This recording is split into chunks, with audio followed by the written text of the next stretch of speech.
कधी कधी असं होतं ना की एकही कार्यक्रम नसतो आणि कधी कधी असं होतं की आले तर सगळे एकाच दिवशी 2-3 कार्यक्रम असतात आणि कुठं जावं हे आपल्याला सुचत नाही.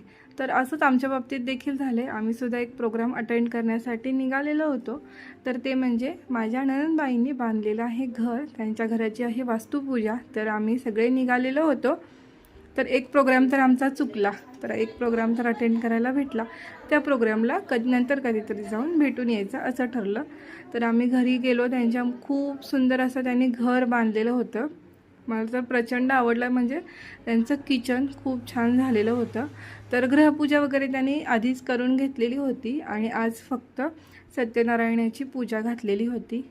आणि त्यांचं असं म्हणणं होतं की जो अख्खा मसूर म्हणजे त्यांनी जेवणामध्ये बनवलेला होता तो आत्ता सध्या ट्रेंडिंग आहे, म्हणून अख्खा मसूर बनवलेला होता. जेवण खरंच खूप सुंदर झालेलं होतं, टेस्टी झालेलं होतं.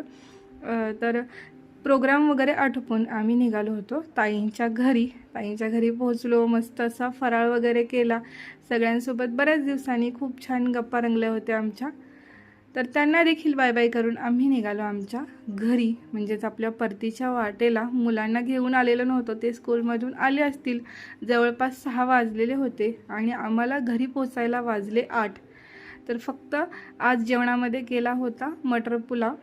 तर असा होता आपला आजचा दिवस. आवडला असेल तर आपल्या चॅनलला नक्की सबस्क्राईब करा. Stay tune. Bye bye.